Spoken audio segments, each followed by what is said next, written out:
News रंग के श्रोता दर्शकों को प्रकाश बेयानी का नमस्कार। दोस्तों, कोरोना ने हम सबके चेहरे से नकाब हटा दी है। अभिनेता तो एक फिल्म के लिए एक मुखौटे से काम चला लेते हैं, पर नेताओं के पास तो जितने चेहरे उतने मुखौटे हैं। खैर, मैं नेता अभिनेताओं की बात नहीं करूंगा जिनकी दुकान तो मुखौटों से ही चलती है। मैं तो कॉमर्स का छात्र हूं, इसलिए इन बाजीगरों की नहीं, बिजनेस वर्ल्ड की बात करूंगा। दोस्तों, कोरोना लॉकडाउन लंबा हुआ तो देश के दिग्गज उद्यमियों ने ट्रंप का मुखौटा लगाया और कहने लगे, अमेरिका ने लोगों की जान बचाने के लिए इकोनॉमी को दांव पर नहीं लगाया।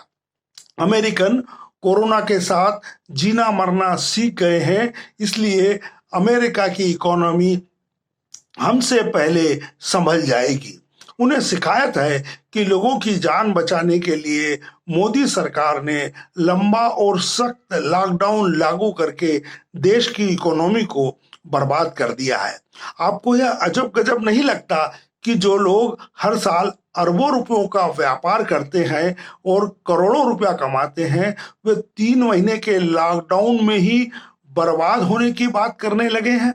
खैर, इन्हें इनके ही आईने में झांकने दे और हम व्यापारियों पर नजर डालें। ये मार्केट महारथी भी वर्षों से कमाई कर रहे हैं, पर 3 महीने में ही ऐसे थक गए हैं कि अपने कर्मचारियों को आधा अधूरा वेतन भी नहीं दे रहे हैं। मैं मानता हूं कि उद्योगपति हो या व्यापारी अपनी सूझबूझ से पैसा कमाते हैं, तो यह भी तो सच है कि उनकी संपन्नता और सफलता में उनके कर्मचारियों का भी अहम योगदान है।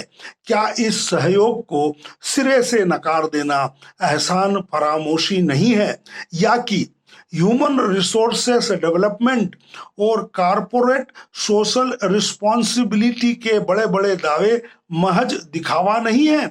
मित्रों, इन दिग्गजों से तो हमारे स्ट्रीट वेंडर्स, किसान और प्रवासी मजदूरों ने ज्यादा सहा, पर धैर्य नहीं खोया। फेरी वालों ने सरकार से मिलने वाले राहत की प्रतीक्षा नहीं की है और लॉकडाउन आंशिक रूप से खुलते ही मोर्चा संभाल लिया है। प्रवासी मजदूरों को तो हम सबको झुककर सलाम करना चाहिए। लॉकडाउन में ये बेरोजगार हुए, मालिकों और सरकार ने इन्हें लावारिस छोड़ दिया। इन्होंने बच्चों को उठाया, सामान समेटा और जो साधन मिला और नहीं मिला तो पैदल ही ये अपने गांव के लिए निकल पड़े। यही नहीं, इन्हें आज भी किसी से कोई गिला शिकवा नहीं है। ये गांव से लौटकर फिर जिंदगी शुरू करने लगे हैं। और हमारे अन्नदाता किसानों को भी नमन, जिन्होंने लॉकडाउन में रबी की फसल बेची और खरीफ की बोवनी की। मित्रों, कृषि सेक्टर के ही कारण सुस्ती और मंदी के दौर में भी देश की इकोनॉमी सांस ले रही है। बड़े उद्योगपतियों और व्यापारियों को याद दिला दें कि उनकी कमाई में देश और समाज का भी हिस्सा है। आज सारा देश घर में कोरोना से और सीमा पर दुश्मन पड़ोसियों से जूझ रहा है। इस संकट काल में ये अपनी संचित पूंजी का एक छोटा हिस्सा भी अपने कारोबार में निवेश कर दे तो मार्केट में हलचल लौट आए। बुरा ना माने तो इन्हें इनकी ही बिरादरी के भामाशाह की याद दिला दें। हल्दी घाटी के युद्ध में पराजित होने के बाद महाराणा प्रताप को उनके नगर सेठ भामाशाह ने इतना पैसा दिया था कि प्रताप के 25,000 सैनिक 12 वर्ष तक मेवाड़ की आजादी के लिए युद्ध कर सके। दोस्तों, गुलजार ने कहा तो है, कुछ रिश्तों में मुनाफा नहीं होता पर अमीरी होती है। धन्यवाद।